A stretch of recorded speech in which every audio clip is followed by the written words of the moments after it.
नमस्कार। RSM news में आपका स्वागत है। राजस्थान विधानसभा चुनाव 2023 के कल आए चुनाव परिणामों के बाद चूरू जिले में विभिन्न परंपराएं जनता ने या यूं कहूं मतदाताओं ने ध्वस्त कर दी। सबसे पहले बात करते हैं चूरू की। तो चूरू में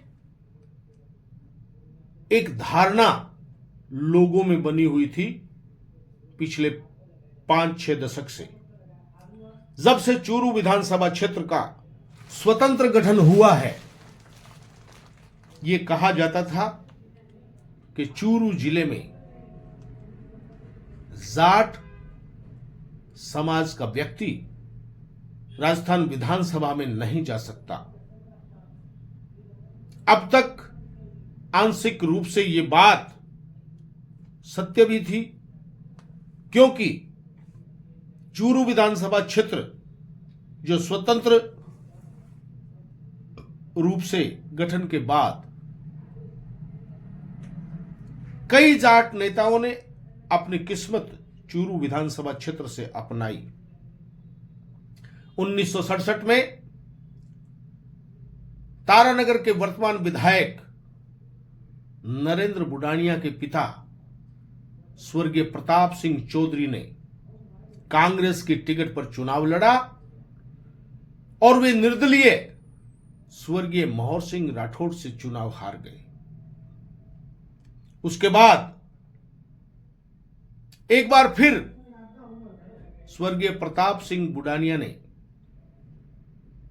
निर्दलीय चूरू विधानसभा क्षेत्र से चुनावी दंगल प्रारंभ किया। इत्तेफाक से 1967 में जो स्वर्गीय मोहर सिंह राठौड़ निर्दलीय प्रताप सिंह बुडानिया कांग्रेस के प्रत्याशी के सामने थे, तो बाद में हुए चुनाव में स्वर्गीय मोहर सिंह राठौड़ कांग्रेस प्रत्याशी थे और स्वर्गीय प्रताप सिंह बुडानिया निर्दलीय थे और वे फिर चुनाव हारे। उसके बाद स्वर्गीय दौलतराम सारण के करीबी और उनके कृपापात्र रामनाथ कशवा ने लोकदल या दमकीपा इनकी ओर से चूरू में विधानसभा का चुनाव लड़ा और वे भी चूरू विधानसभा क्षेत्र के चुनाव में न केवल धराशायी हुए बल्कि उन्हें बहुत ही सामान्य मत प्राप्त हुए। तो 2008 में यही हरलाल सारण जो 2023 के चुनाव में कल के परिणाम में विजयी हुए हैं, इन्होंने भारतीय जनता पार्टी के टिकट पर चुनाव लड़ा और कांग्रेस के हाजी मकबूल मंडेलिया से ये चुनाव हार गए। लेकिन 2008 के बाद चूरू विधानसभा क्षेत्र के चुनावी दरिया में बहुत सा पानी बह गया। हाजी मकबूल मंडेलिया का परिवार कांग्रेस पर काबिज हो गया और लगातार विधानसभा और लोकसभा के कांग्रेस के टिकट ये परिवार लाता रहा।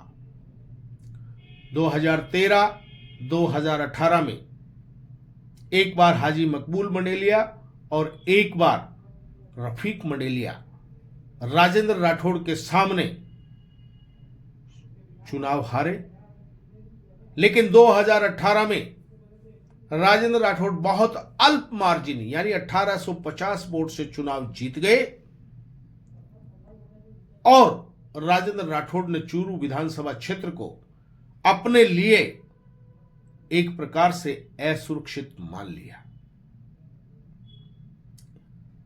और वे 2023 में चूरू छोड़कर तारानगर से चुनाव लड़ने चले गए और अपने विश्वस्त जिन्हें वे अपना लक्ष्मण की संज्ञा देते हैं, उनको भाजपा की ओर से चुनाव मैदान में उतारा और बहुत ही सीधे साधे हरलाल सारण ने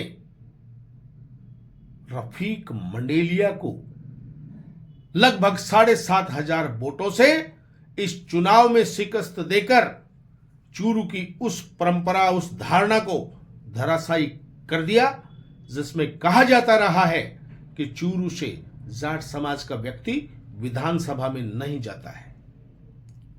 उस धारणा को हरलाल सारण जैसे सामान्य व्यक्ति ने धराशायी कर दिया और चूरू विधानसभा क्षेत्र का दशकों का